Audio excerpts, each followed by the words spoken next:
თბილისში ყოველი ძლიერი წვიმის შემდეგ ჩდება კითხვა, მართლა წვიმა გვაზიანებს თუ გაუმართავი სისტემა. ბოლო 2 დღის განმავლობაში მოსულმა უხმა ნალექმა ფაქტობრივად მთელი ქალაქის პარალიზება გამოიწვია და კარგად დაანახა თბილისსა და თბილისელებს, რამდენად გაუმართავი, არაეფექტური და არაკომპეტენტური სისტემა შექმნა კახაკალაძემ და თბილისის მერიამ. ფაქტობრივად თბილისის ნახევარი დაიტბორა დიდი დიღომი, აღმაშენებლის ხეივანი, გდანის ნაწილი, ვარკეთილის ნაწილი და არაერთი სხვა ლოკაცია. გუშინ თბილისის შემოსასვლელში ჩამოიშალა კლდე, რამაც დამატებითი საფრთხე შექმნა თბილისში შემოსვლელებისთვის. ასევე გუშინ წყალი ჩამოვიდა თბილისის საერთაშორისო აეროპორტში.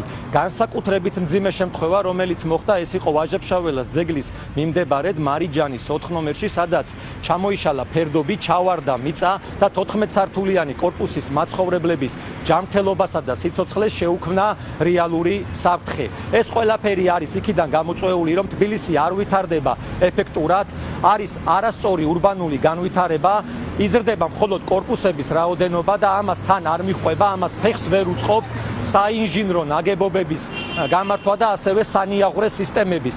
2026 წელს თბილისში სანიაღვრე სისტემების გამართვისთვის გამოყოფილია მხოლოდ 4.400.000 ლარი, რაც იმ მასშტაბის პრობლემისთვის, რომლის წინაშე თბილისი ყოველი წვიმის დროს დგება, ეს არის აბსოლუტურად არასერიოზული თანხა.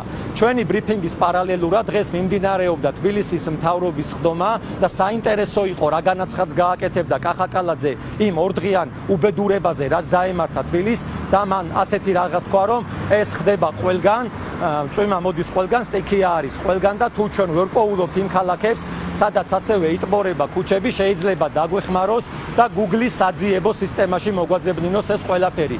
მე მინდა მას ვუპასუხო, რომ მისი პასუხი გავს იმას, როცა ექიმთან მივა ადამიანი, თქვათ, გულის ტკივილის ჩივილით და ექიმმა რო უთხრას, რომ გული ყველას ტკივა, ან თქვათ, წნევა რო აწუხებდეს ადამიანს და ექიმმა დაუბრუნოს, რომ არა უშავს, წნევა ყველას აწუხებს. აი ესეთი არის თბილისის მერის პასუხი და ბუნებრივია, ის არის აბსოლუტურად მიუღებელი თბილისისა და თბილისელებისთვის.